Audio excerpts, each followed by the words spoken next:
Aleluia. Boa noite, irmãos. Todos bem? Obrigado, pessoal. Aleluia. Abra comigo sua Bíblia no Evangelho de Lucas, no capítulo 5. Evangelho de Lucas. O Adalberto falou tão bem aqui sobre os livros, que eu fiquei tão emocionado ali que eu esqueci de passar para ele mais uma indicação. Evangelho de Lucas, capítulo 5. Está pronto para a palavra nessa noite?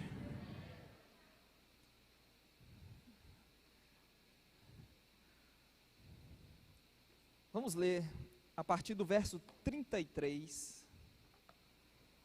Evangelho de Lucas, capítulo 5, a partir do verso 33. Disseram-lhe eles: os discípulos de João, e bem assim os dos fariseus, frequentemente jejuam e fazem orações. Os teus, entretanto, comem e bebem. Jesus, porém, lhes disse: podeis fazer jejuar os convidados para o casamento, enquanto está com eles o noivo? Dias virão, contudo, em que lhes será tirado o noivo. Naqueles dias, sim, jejuarão. Também lhes disse uma parábola: ninguém tira um pedaço de veste nova e o põe em veste velha, pois rasgará a nova, e o remendo da nova não se ajustará à velha. Também, e ninguém põe vinho novo em odres velhos, pois o vinho novo romperá os odres, entornar-se-á o vinho, e os odres se estragarão. Pelo contrário, o vinho novo deve ser posto em odres novos, e ambos se conservam. E ninguém, tendo bebido o vinho velho, prefere o novo, porque diz: o velho é excelente. Vamos orar? Pai, te agradecemos por essa noite, por sua palavra, que é lâmpada para os nossos pés, é luz para o nosso caminho. Entendemos que precisamos conhecer todo o conselho do Senhor. Então, há áreas da nossa vida que precisa ser afetada por tua palavra, e estamos nessa noite abertos, disponíveis, prontos para sermos tocados por tua palavra. Nós nos permitiremos ser ensinados pelo Senhor através da tua palavra e da ação do seu Espírito Santo nas nossas vidas, em o nome de Jesus. Amém. Bom, pela leitura do texto você já tem uma ideia do que nós vamos falar nessa noite. Amém. Vamos falar sobre uma prática, uma disciplina espiritual que em muitos contextos tem sido negligenciada. Eu mesmo, na minha própria caminhada com o Senhor, por muito tempo acreditei que não era tão importante, tão relevante, a Bíblia não falava tanto sobre o tema, e eu mesmo me sabotei nessa prática espiritual que, como nós vimos, é aqui ensinada pelo nosso Senhor Jesus Cristo. Vamos falar um pouco a respeito do jejum. Infelizmente, ele vem sendo tratado, especialmente em tempos modernos, como algo opcional. E é como se a mensagem fosse comunicada assim: bom, se você jejuar, tudo bem, mas lembre-se que você não é obrigado a isso, e nós acabamos, infelizmente, tendo mais desculpas para que não jejuemos e não estimulemos essa prática. Se você olha para a palavra de Deus, você vai ver que no Antigo Testamento os judeus tinham um único dia anual de jejum, instituído no dia da expiação. Não vou abrir todos os versículos, senão passaríamos aqui horas e horas lendo inúmeros textos onde a prática ela era observada. Esse dia também ficou conhecido como o dia do jejum, em Jeremias capítulo 36, no verso 6. Houve momentos em que jejuns foram convocados pelo próprio Deus, como pode ser lido em Joel no capítulo 1, dos versos 13 e 14. O Novo Testamento está cheio, repleto de menções acerca do jejum, e não fala apenas somente de pessoas que jejuaram, mas a forma como fizeram, e infere que também nós jejuaríamos, inclusive nos instrui acerca da forma correta, da forma como deve ser feito. Por exemplo, do Evangelho de Mateus, o pessoal vai projetar aqui, se você não quiser abrir, o Evangelho de Mateus no capítulo 6, dos versos 16 até o verso 18, o Senhor Jesus disse: quando vocês jejuarem. Perceba que Jesus não disse se vocês jejuarem. Quem consegue entender a diferença? No mínimo ele esperava de nós essa prática. Eu não posso pegar essa escritura e falar que Jesus está ensinando isso, ou falando isso somente para os judeus de sua época. Eu não posso cometer esse equívoco. Você encontra essas palavras num contexto de Sermão do Monte. Então significa que tudo que Jesus ensinou no Sermão do Monte, ele ensinou somente para os judeus de sua época. O amor ao próximo, amar os inimigos, orar pelos que perseguem, acerca do divórcio, e tudo que Jesus ensinou. Então palavras do próprio Senhor: quando vocês jejuarem, não fiquem com a aparência triste como os hipócritas, porque desfiguram o rosto a fim de parecer aos outros que estão jejuando. Em verdade vos digo, eles já receberam a sua recompensa, mas você, quando jejuar, unja a cabeça, lave o rosto, a fim de não parecer aos outros que você está jejuando, e sim ao seu Pai em secreto, e o seu Pai que vê em secreto, lhe dará a recompensa. Tem recompensa para essa prática. Eu poderia falar dos benefícios. Quem é da área da saúde pode, falar muito melhor do que eu a respeito dos benefícios naturais de um jejum. Você provoca descanso para o seu sistema digestivo. Você perde gordura, emagrece, aleluia. Você desintoxica seu organismo, seu intestino. Inúmeros são os benefícios naturais, mas nessa noite nós estamos buscando propósitos e fins espirituais ao entendermos acerca do jejum. Então, nós olhamos as palavras do Senhor Jesus e elas revelam que, no mínimo, Ele esperava de nós essa prática. Como eu disse, Ele não disse se vocês jejuarem, mas quando vocês jejuarem, e Ele está instruindo acerca da motivação correta com que o jejum deve então ser feito. Você vai olhar para as epístolas, você vai olhar para a vida de Paulo. Quando se converte, 3 dias em Damasco, sem comer nem beber nada. E é curioso que você vai ver, e vale a pena destacar isso, você vai ver o jejum ligado ao ministério. Jesus só começa seu ministério depois de 2 coisas muito específicas: ser cheio do Espírito Santo e 40 dias em jejum. É curioso que você vai ver que uma das maiores incidências do jejum no Novo Testamento está ligado ao começo do ministério ou ao início de uma nova etapa ou dimensão do mesmo. Paulo e Barnabé na igreja em Antioquia, em que contexto, em que ambiente o Espírito Santo diz: separa agora Paulo e Barnabé para a obra que os tenho chamado? Eles estavam servindo ao Senhor e jejuando. Jesus, antes de começar o seu ministério, 40 dias.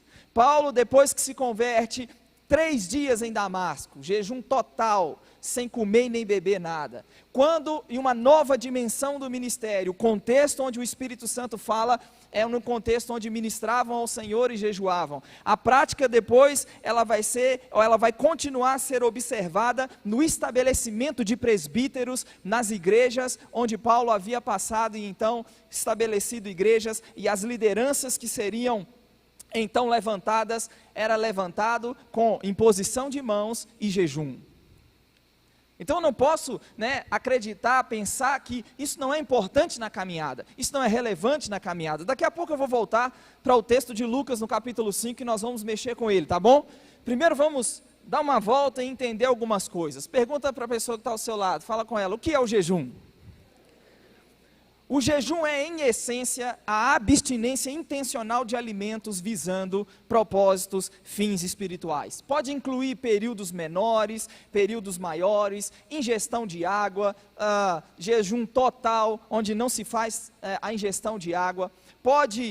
Também possui variações que admitem a abstinência parcial de determinados alimentos. Você vai ver exemplos de jejuns onde determinados alimentos foram retirados e outros foram permitidos. Então, o que é o jejum? Jejum é a abstinência intencional de alimentos visando propósitos, fins espirituais. O jejum não é, o que muitos pensam, uma espécie de moeda de troca. Você não tem respaldo na palavra do jejum sendo praticado como uma moeda de troca para com Deus. Senhor, eu estou pagando o preço, eu espero que você me recompense. Eu espero que você, eu tenha da sua parte um retorno à luz de tamanho sacrifício que eu estou fazendo ao tirar do meu corpo, ao tirar da minha carne o alimento. Você vai ver que o jejum e o impacto que ele produz está muito mais relacionado ao que vai acontecer em nós do que vai acontecer com Deus.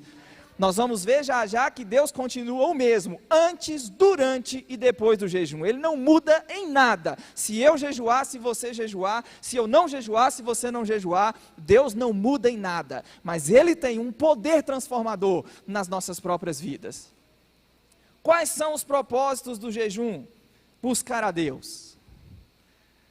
Se você vai fazer intermitente, com propósitos, fins naturais, emagrecimento, como eu disse, descanso para o sistema digestivo, desintoxicação do organismo, joia. Mas nós estamos falando de propósitos espirituais. E qual é o propósito? O principal propósito deve ser buscar a Deus. Isso abrange oração, adoração, meditação na palavra.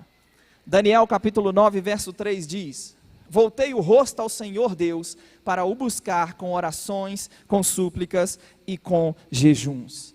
Então, nosso foco, nosso objetivo nessa noite é buscar mais ao Senhor, da sua presença, mais da intimidade com Ele, colocar o Senhor acima do mais básico instinto do ser humano. E dizer que haverá momentos em que nós vamos demonstrar isso, Ele é mais importante. Amém, até mesmo daquilo que a minha carne deseja, daquilo que a minha carne anseia. Uma pergunta muito frequente, eu vou voltar para o texto de Lucas, tá bom? Já já eu volto para ele. Uma pergunta muito frequente é: como o jejum deve ser feito? E a grande verdade é que não há uma resposta bíblica para isso. Não há regras específicas no que diz respeito a como ele deve ser feito. Cada um determina as suas próprias regras. Cada um é livre para fazer quando, como e com a frequência que quiser fazer. A menos que se receba uma direção específica do Espírito Santo para que se jejue por um tempo específico, em ocasiões específicas, cada um é livre, cada um determina as suas próprias regras. Diga comigo: eu sou livre para fazer quando, como e com que frequência eu quiser. O que nós temos nas Escrituras são princípios e orientações que nos ajudam a entender mais em relação ao porquê fazemos, as motivações, do que propriamente como fazemos.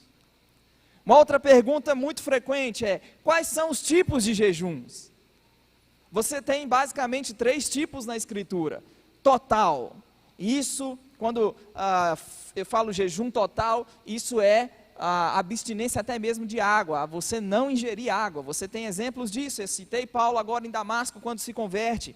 A Bíblia fala no livro de Esther de um jejum total em Esther 4, no verso 16. Então o jejum total é a abstinência completa, até mesmo de água. Você não tem mais do que 3 dias, você não tem na Bíblia um exemplo de jejum como esse, feito mais do que 3 dias. Você tem exemplos bíblicos de que esse jejum total foi feito por 3 dias, não tem mais do que isso, tá certo?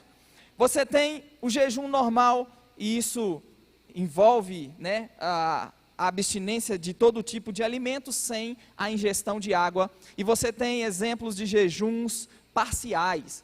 O que é o jejum parcial? A abstinência de determinados tipos de alimentos, mas não de todos, e todo mundo sabe do exemplo do profeta Daniel.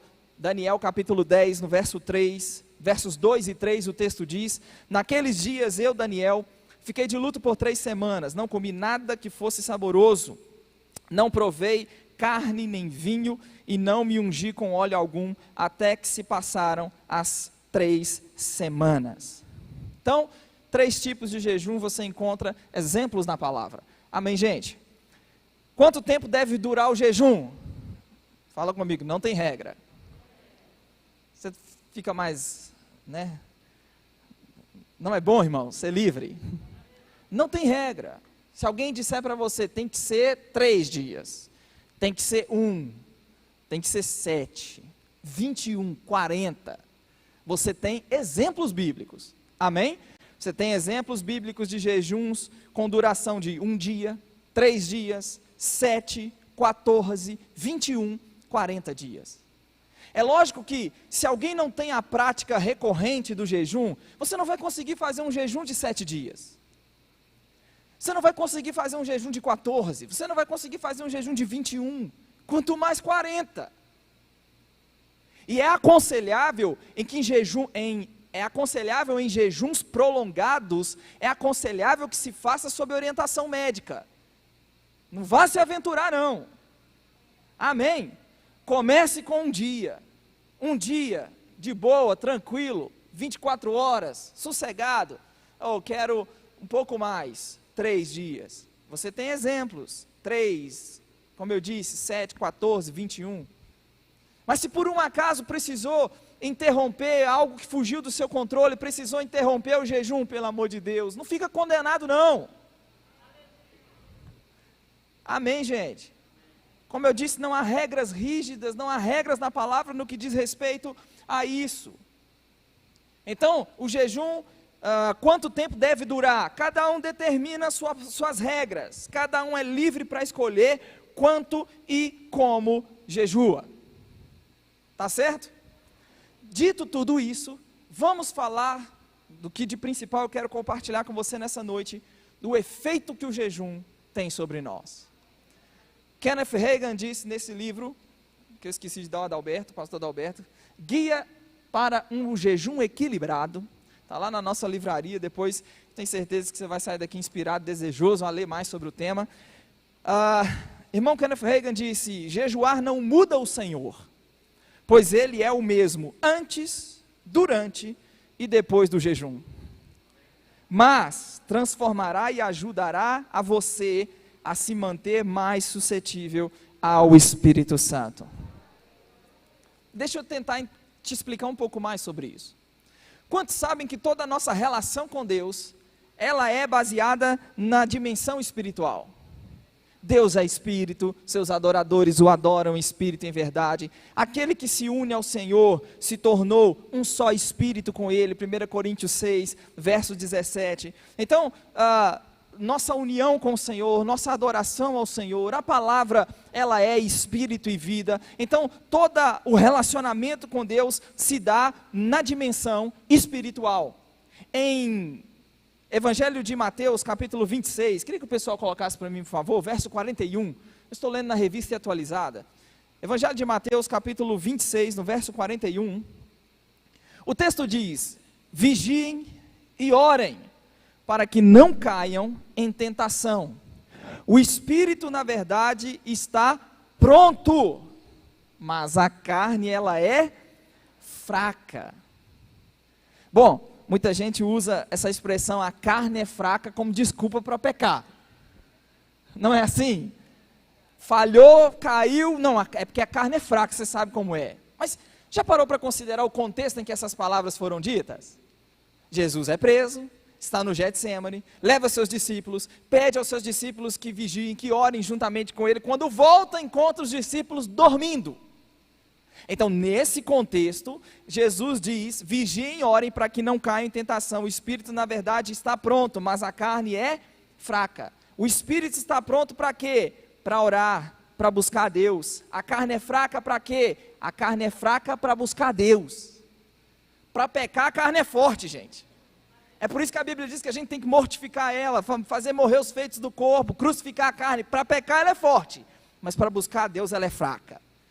O espírito está pronto, o espírito quer, o espírito deseja, mas a carne é fraca. E de que forma o jejum pode afetar a nossa vida? Qual é o impacto que ele pode produzir na nossa vida? Nosso espírito regenerado deseja buscar a Deus, deseja as coisas espirituais, deseja as coisas do Senhor, mas a carne, ela se indispõe. E o jejum, ele vai atuar, removendo o entulho da carne e das emoções, que muitas vezes está sobre o espírito. Quem está comigo? Muitas vezes há um entulho de carne e de emoções sobre o espírito. E o jejum vai ajudar a remover esse entulho. Mas há mais do que isso. Se você volta para o texto de Lucas, capítulo 5.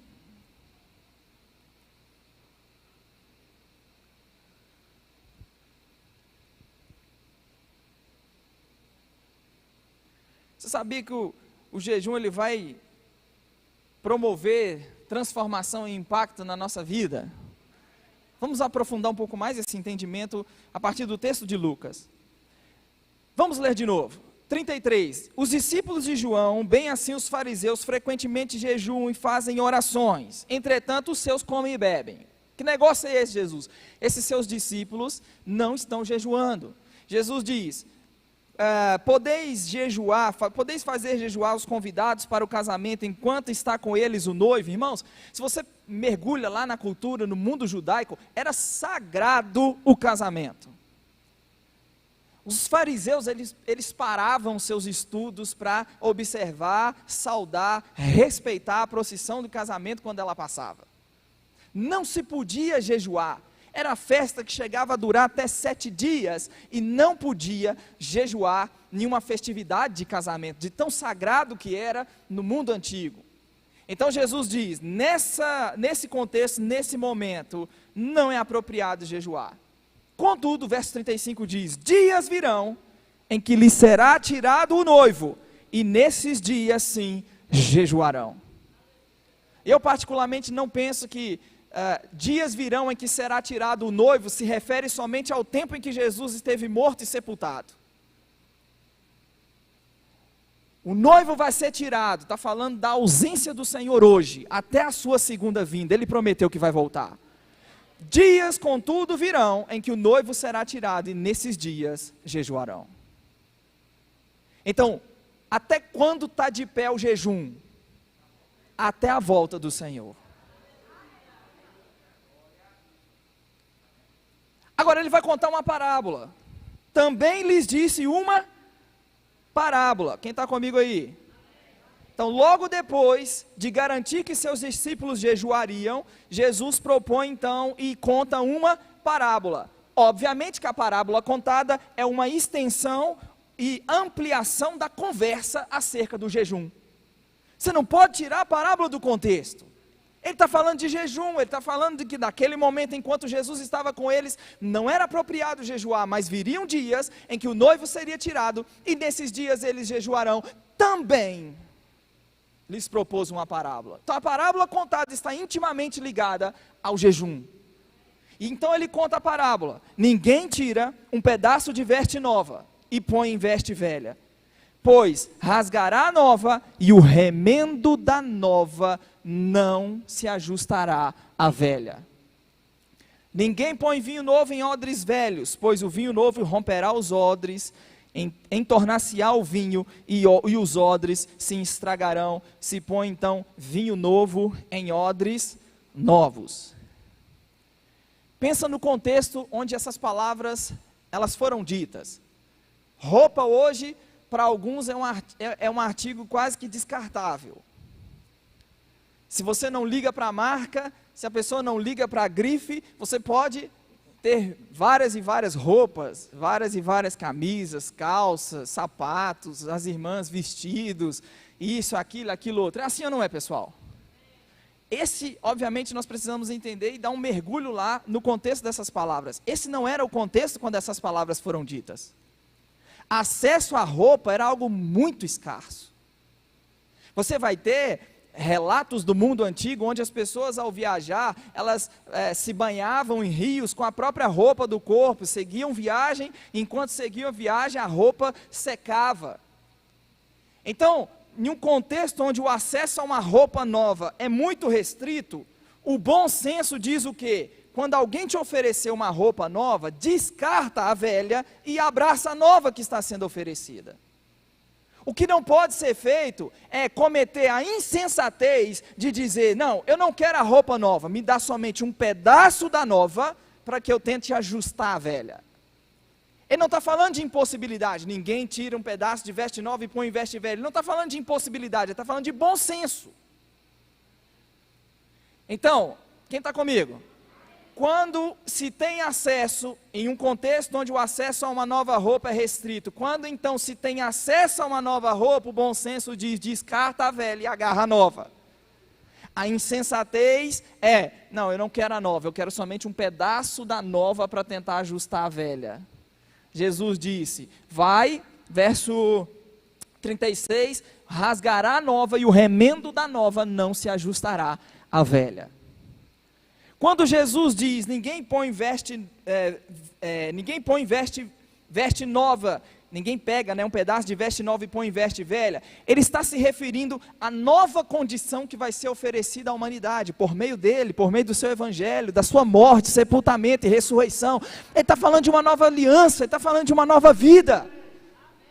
Amém. O mesmo princípio se aplica ao vinho, ao vinho nos odres. Então ele está falando dessa nova condição que vai ser oferecida à humanidade. E quando ele diz vestes velhas, essas vestes velhas retratam a condição anterior à salvação. E o nosso Senhor afirmou que a nova obra de Deus não pode ser ajustada a uma velha estrutura de vida. Aquilo que de novo Deus está fazendo não pode ser ajustado. Eu não posso pegar remendos da nova aliança e tentar ajustar a velha estrutura de vida. Não vai dar certo. Quando você vai comigo para Efésios,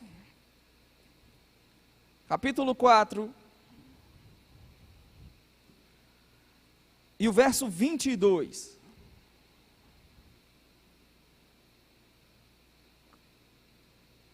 Efésios no capítulo 4,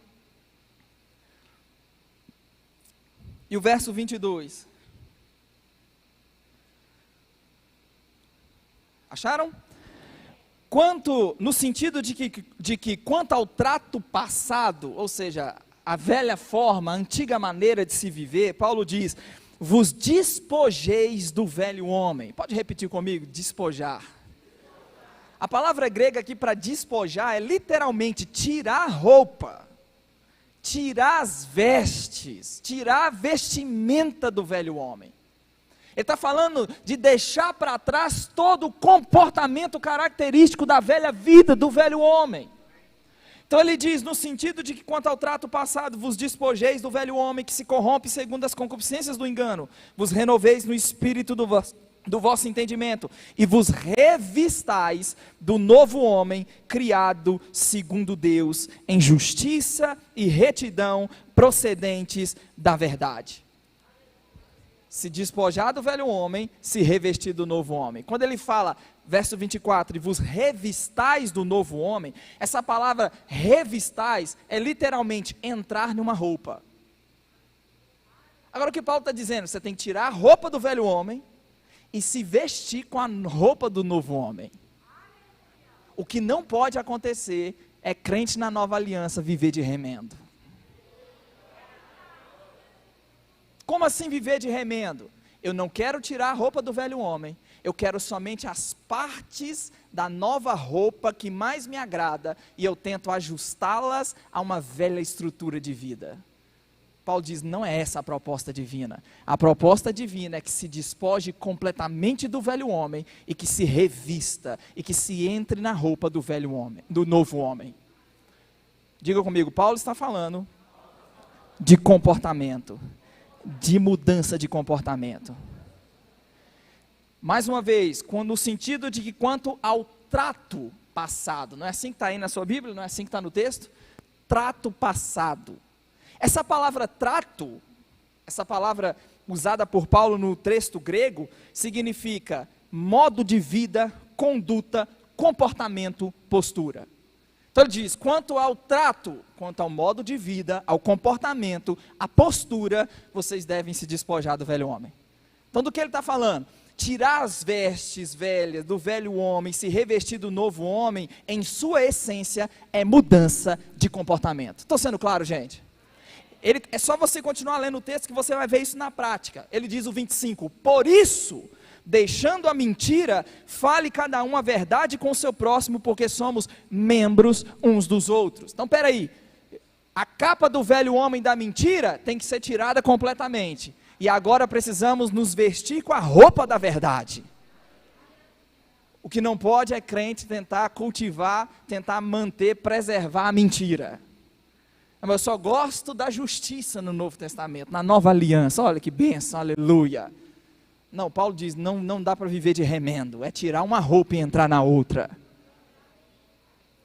Então perceberam que se despojar do velho homem e se revestir do novo homem, em sua essência, é mudança de comportamento. Não é ser esquisito, não é ser estranho, não é andar brilhando, é mudança de comportamento. E isso vai, instruções práticas, até o capítulo 6. Ele vai falar a respeito da nossa própria vida, ele vai falar de marido e mulher, ele vai falar de criação de filhos, ele vai falar de perdão, tudo isso, e esse discurso se estende até o capítulo 6.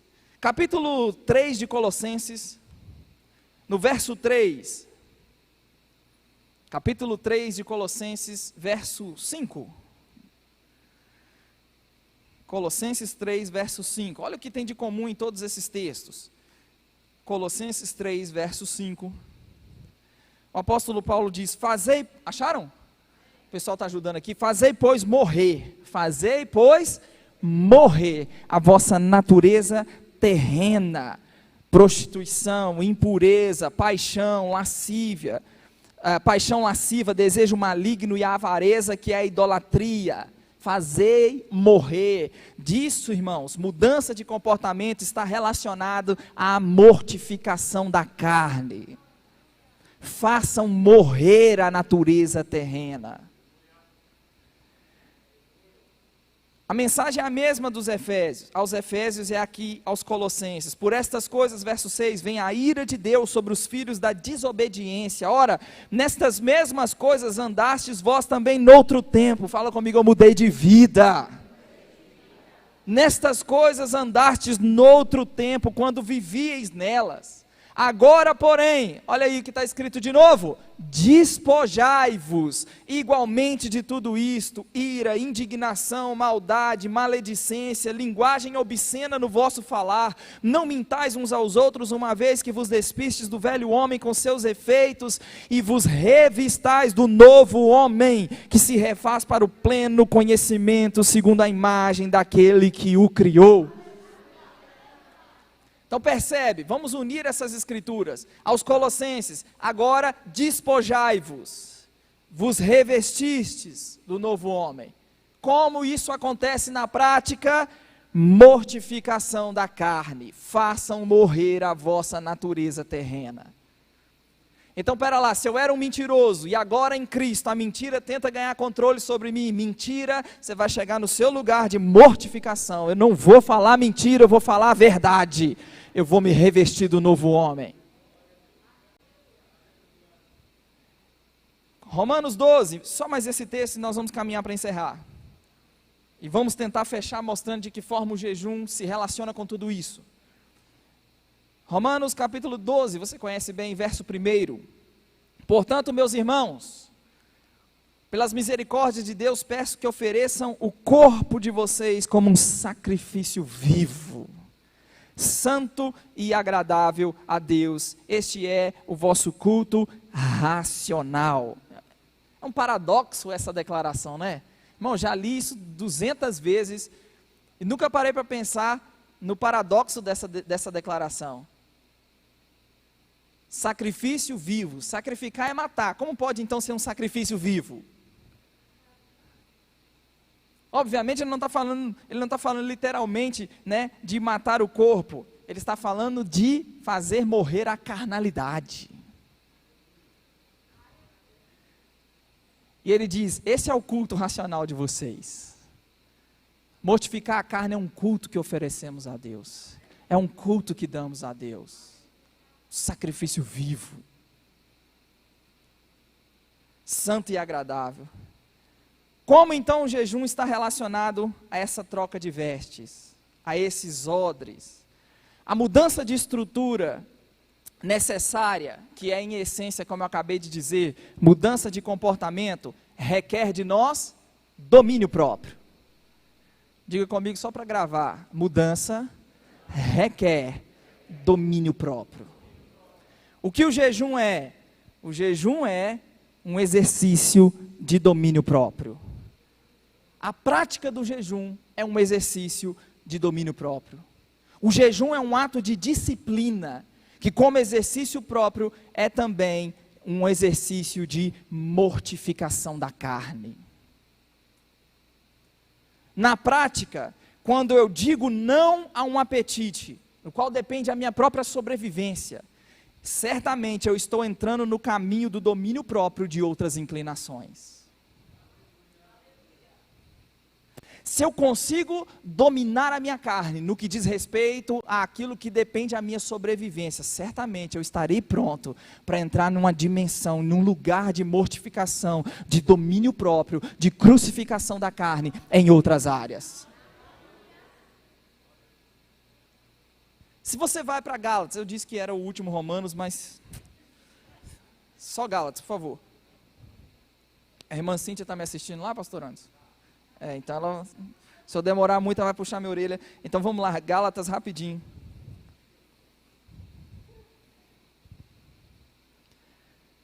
Gálatas. Quantos sabem que a mortificação da carne, ela precisa acontecer independente do jejum?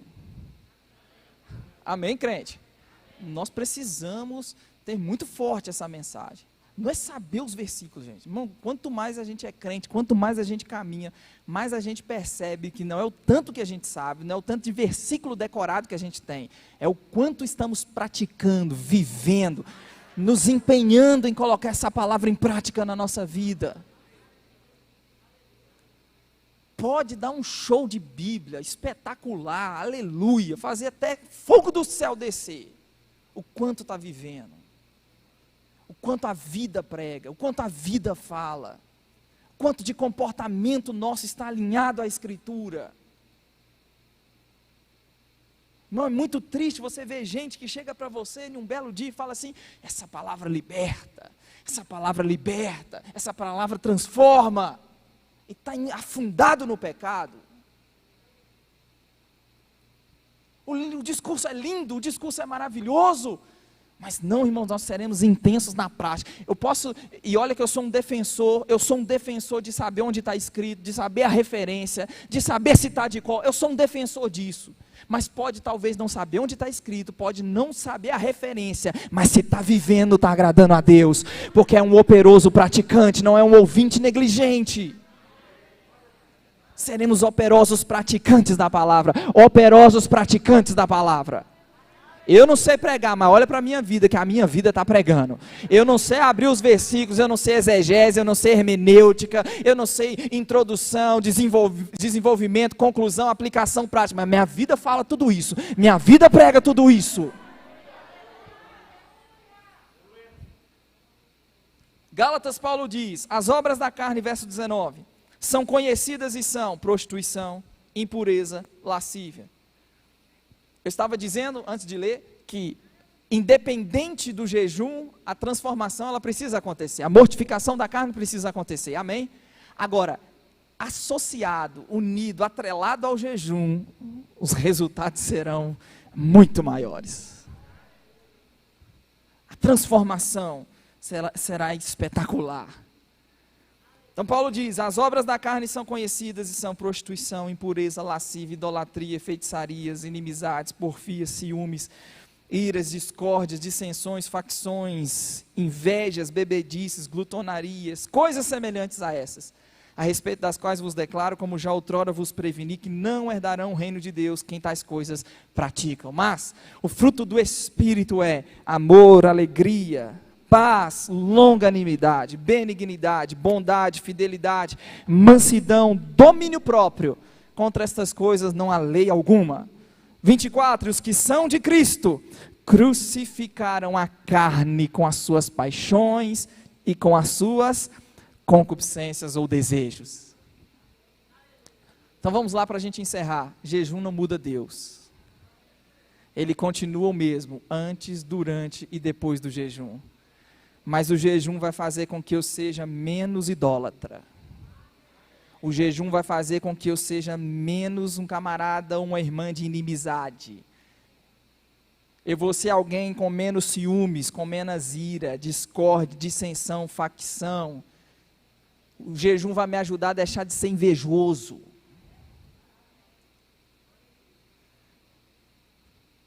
Posso falar?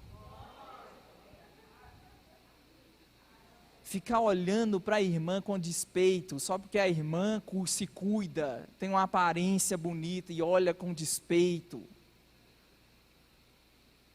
inveja. Não, o jejum vai nos ajudar a ser menos invejoso.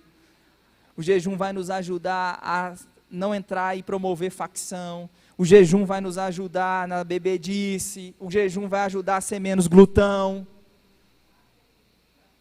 O jejum vai potencializar a mortificação da carne. Eu sei que não é uma mensagem que, oh glória, celebra, corre, mas a gente precisa de todo o conselho do Senhor. A gente precisa de toda a palavra. Eu não posso me relacionar com a escritura em um self-service, onde eu pego somente o que me agrada, o que é bom para o meu paladar, o que é gostoso para o meu paladar. Tem coisa que é ruim, mas tem que comer. Não é assim? Lá em casa a Willa briga comigo. Tem que comer.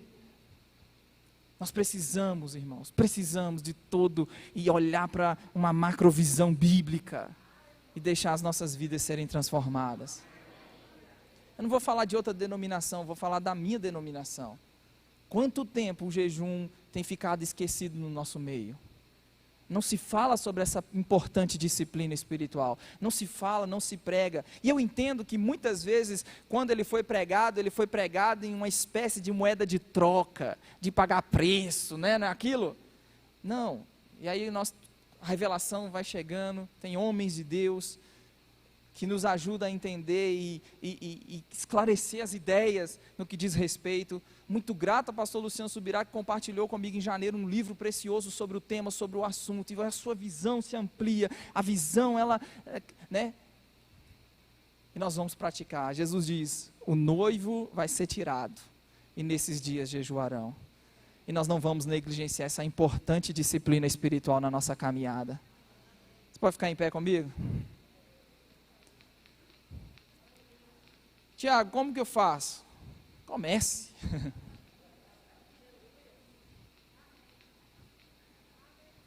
Mas assim, Tiago, você sabe que não é confortável, mas não é para ser confortável.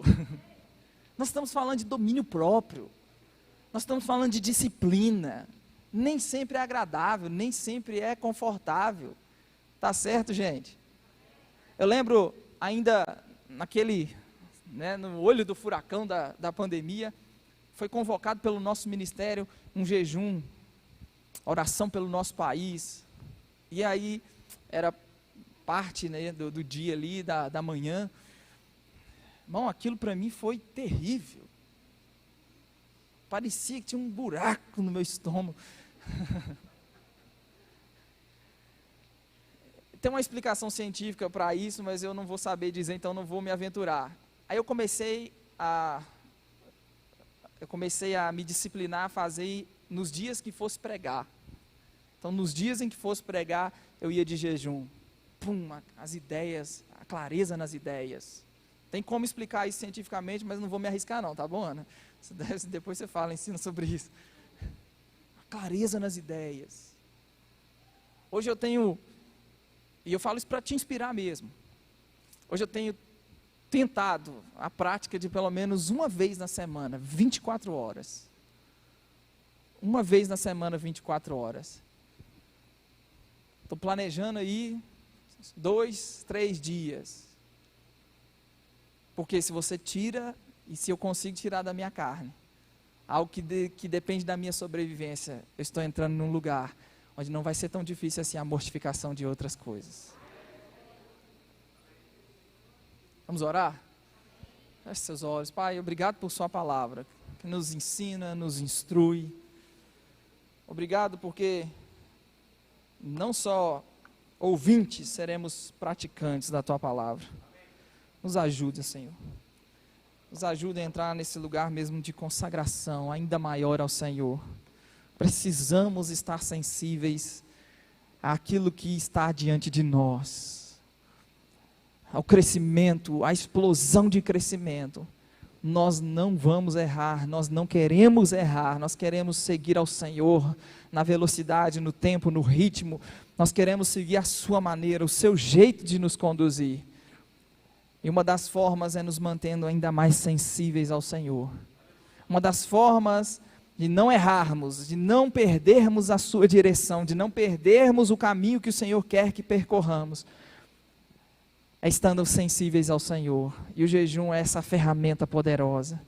A transformação que está proposta na nova aliança, o jejum vai auxiliar, vai potencializar essa transformação. E nós, como crentes, filhos e filhas de Deus, nós não viveremos de remendo. Viveremos o novo, nos revestindo do novo homem, nos revestindo do novo homem, nos revestindo do novo homem. Em nome de Jesus, em nome de Jesus. Enquanto a banda sobe aqui, eu queria que você, ainda com seus olhos fechados, você nessa noite que entrou aqui, veio a convite de alguém, e nunca fez de Jesus o seu Senhor. Não adianta nada você ouvir tudo isso, olha que legal, que bênção, vou jejuar, se não começar, se você não experimentar o maior milagre,